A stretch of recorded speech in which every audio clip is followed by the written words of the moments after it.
about themselves, but at some point, children may say things about themselves that will cause you some concern.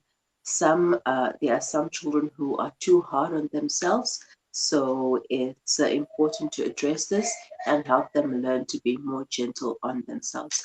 Joining me on the line is award-winning author, CEO, coach, wife, mother of four, including award-winning young author Stacey Frew. She's also a parenting conversationalist, Victorine Mbong Shu. Good morning, Victorine. Good morning. Good morning to you and every listener. How are you enjoying the festive season? I'm good, thanks. And yourself, despite the flu that I have, but all good, thank you. Oh, you get well. Thank you. All right, Victorine. Let's start first with why kids are too hard on themselves. Why keep the hard on themselves? Thank you so much for the opportunity to have this discussion today.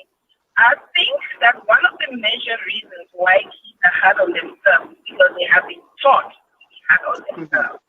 You know, the society, starting from the home, has set so high a standard for children that every child, even the most successful child, see themselves as non-successful. And it's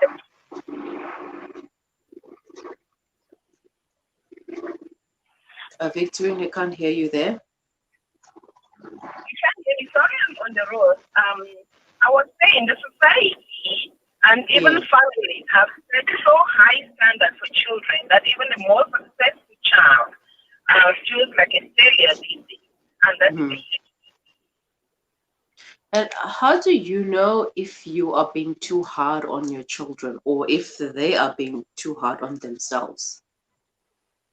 The first thing is critical examination of yourself and critical examination of the environment in which you are. Being too hard, basically, I don't know. Sorry, I tuned in just now. I'm not sure if you have given the listeners a background of what we mean when we say being too hard. But being too hard is when you lack tolerance of the things of appreciation of yourself, of the people around you, in this case of the children. When you lack tolerance to appreciate the things that they do genuinely. You know, gratitude is very important. When people are not taught and when people have not taken ownership of gratitude, they get to be too hard on themselves because they seem to measure themselves as least, as smaller than they actually are, or as smaller than the people around them. So in order to know that you're too hard on yourself, you would find yourself constantly criticizing yourself, constantly criticizing your children, constantly comparing yourself with others, constantly comparing your children either within themselves or with others or with their own past as well. So, yes, continuous lack of appreciation and constant competition are two very big signals of the fact that you do not appreciate yourself. And parents do this a lot. We do this as parents, and we're always looking for some faults in our children and in ourselves. And because of what we see in ourselves, whatever we lack in ourselves, then I don't know why it's like we project that onto our children, or they pick that up from us. When is it attention seeking and not that the child has been too hard on themselves? Like maybe the child will be like, oh, I am so dumb, just to get attention from their parents. That is a very good question, Marie. Attention seeking is a form of rebellion. It's a form of trying to get people notice the fact that you exist, let alone the fact that you do, So it again goes back to the 2 points, the 2 measure points of ingratitude and competitiveness. When you have overshown that to your child, you basically diminish the existence of that child. You undermine the fact that they are there. So they tend now to then use the words that have been used on them. Again, throwing it now to the parent or to the environment. They're attracting the universe to suit what you have thought or you have used on them. So they would do it either to make you feel bad that you couldn't give birth to a good enough child, or to just make you know that yes, they have accepted that they are not good enough. What next? you know. So, you can't really tell that this is the time that a child could get there, but it's also very common at pre-adolescence, where I like calling it a teenage age, from the age of 10 to the age of 12. At that stage, children have already realized themselves. That is the stage of self-awareness. So they've realized that they are an independent person, and then they start throwing the rubbish that you have said them, they start throwing it back to you. Sometimes more to punish you even than to punish them themselves, because they are still very innocent in creation. Mm. Mhm. When should you be concerned, and how do you help your child when they have this low self-esteem and being too hard on themselves? You should be concerned at every level, my dear sister, at every level. Mm. As soon as you notice it. But it is extremely hard. The reason I work on family is because it is very, very hard for a parent to fix a child when that parent has not fixed themselves. So you always have to start by fixing your own self, you and your partner, the adults that are surrounding these children, by fixing them, by correcting their choice of words, choice of words, choice of words. I will repeat choice of words 10 times, very, very important. And then another thing that you do is behavior. Children mimic behavior. So let what you say reflect how you treat them. Let what you do reflect what you say, in their presence, in their absence. Because sometimes also you say it in their absence, you don't know that the words will reach them any. So the absence doesn't matter whether they are there or not. Mind how you talk. And then another thing is you need to find out why the child is displaying such level of self-esteem or such level of self-measure. Sometimes again it might not have come from the parents. It might have come from the teacher. It might have come from the classmates, from the school environment. And once you pick up that it was not also from home, you try and fix the environment. I get clients who come to me, and the first thing that they want is for the solution to be given. They forget to know that you have to go to the root. You fix anything by looking at the root, not by fixing the thing itself. So I always take it upon myself to refer them to the root, always go back and find the cause. Why is your child like this? Why are you yourself like this? Fix those two. Otherwise, you can do every single thing. It will not work because the root is rotten already. So always wash your root first. Mm-hmm. And you mentioned that a choice of words is very important. So, as parents, what should we say and what should we avoid? So let me just give you an example. In my house, I've got 4 children. And I've got an extremely intelligent daughter. I've got extremely intelligent children, all of them, but only one child shines, right? And this very child shines in school, the child shines at home.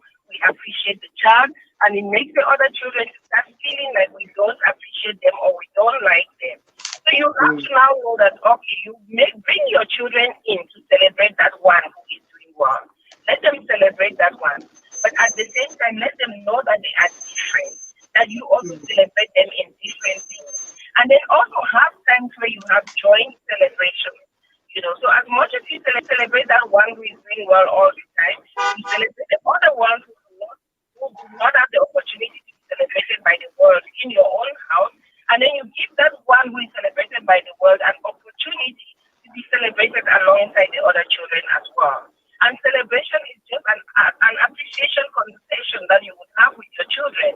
It's not about material. We're not wealthy in our house, so we don't really do material celebration. It's not about material. It's about the things that you say to them, how you say these things to them. When you sit down, when you criticize the one who is celebrated by the world, let the other children know that she too can be criticized. When you appreciate the one that is not celebrated by the world, let the one who is celebrated know that this other one also can be celebrated. So hence I'm saying it shouldn't just be in the words, it should also be in the behavior, in the things that we say. And where everything else has been in your hands, you would find that you have directly or indirectly built your own self-esteem, you built your children's self-esteem, everything has been molded and everything has been put in without you going an extra way, an extra mile to tell either your children or the people around you that you have worked. So the work will be done for itself in essence. There's one thing that we need to do as parents, and that is to stop parenting our children through our parents. Some of us have to break this generational curse or trauma, of being parented from through our parents. We're parenting our child through our parents the way we were parented. So we need to break that, and we need to unlearn everything that we've been taught and start from afresh. It's not about material, like you said. It's celebration and celebrating the smallest things and celebrating everyone together. And everyone is unique in their own right, and no two people were created the same. Even twins are so different. Victorine, thank you so much for your time, and I wish you well over the festive season and a prosperous COVID-free New Year. Thank you so much, and I wish the same to you and every listener here. Thank you. Have a wonderful day. Bye-bye. Thank you, my love. Bye-bye. That was parenting conversationalist, author, wife, mom, Victorine Mbong Shu, taking us through the most effective ways to help kids who are too hard on themselves. And one of the things that she mentioned is gratitude. Teach your children to be gratitude, and kids mimic things that we do as parents.